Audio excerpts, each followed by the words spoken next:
Jonah 1. The word of the Lord came to Jonah son of Amittai, Go to the great city of Nineveh and preach against it, because its wickedness has come up before me. But Jonah ran away from the Lord and headed for Tarshish. He went down to Joppa, where he found a ship bound for that port. After paying the fare, he went aboard and sailed for Tarshish to flee from the Lord. Then the Lord sent a great wind on the sea, and such a violent storm arose that the ship threatened to break up. All the sailors were afraid, and each cried out to his own God.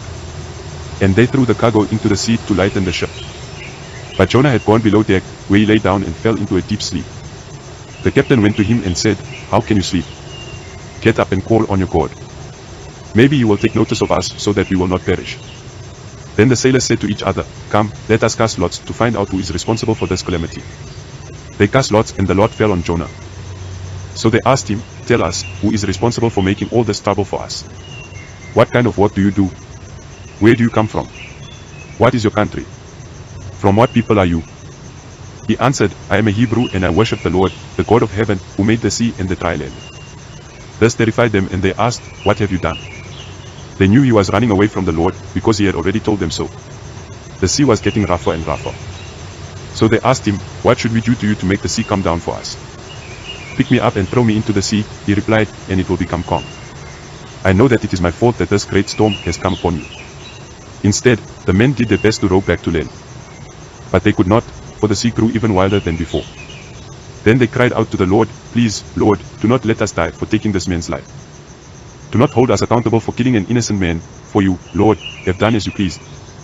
Then they took Jonah and threw him overboard, and the raging sea grew calm. At this the men greatly feared the Lord, and they offered a sacrifice to the Lord and made vows to him.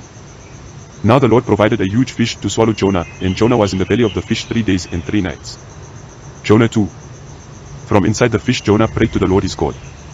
He said, In my distress I called to the Lord, and he answered me. From deep in the realm of the dead I called for help, and you listened to my cry. You hurled me into the depths, into the very heart of the seas, and the currents swirled about me. All your waves and breakers swept over me. I said, I have been banished from your sight. Yet I will look again toward your holy temple. The engulfing waters threatened me. The deep surrounded me. Seaweed was wrapped around my head.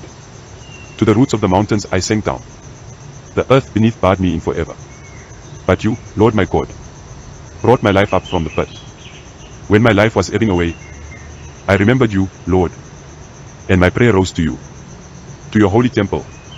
Those who cling to worthless idols turn away from God's love for them. But I, with shouts of grateful praise, will sacrifice to you. What I have vowed I will make good. I will say, Salvation comes from the Lord.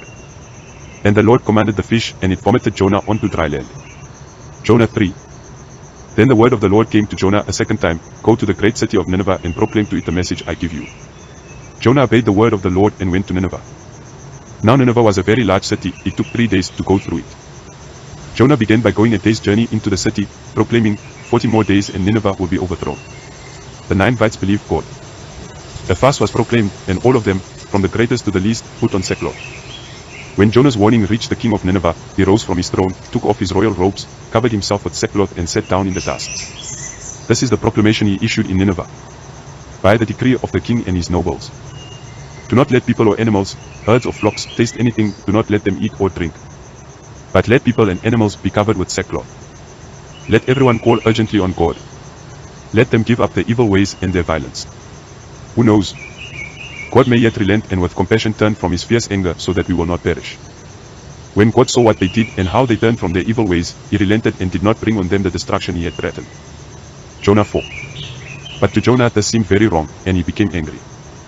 He prayed to the Lord, Isn't this what I said, Lord, when I was still at home? That is what I tried to forestall by fleeing to Tarshish. I knew that you are a gracious and compassionate God, slow to anger and abounding in love, a God who relents from sending calamity.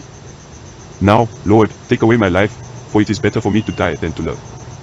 But the Lord replied, Is it right for you to be angry? Jonah had gone out and sat down at a place east of the city. There he made himself a shelter, sat in its shade and waited to see what would happen to the city. Then the Lord God provided a leafy plant and made it grow up over Jonah to give shade for his head to ease his discomfort, and Jonah was very happy about the plant.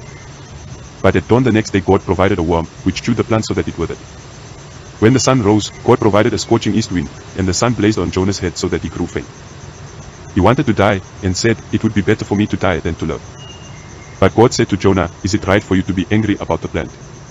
"It is," he said. "And I am so angry I wish I were dead." But the Lord said, "You have been concerned about this plant, though you did not tend it or make it grow.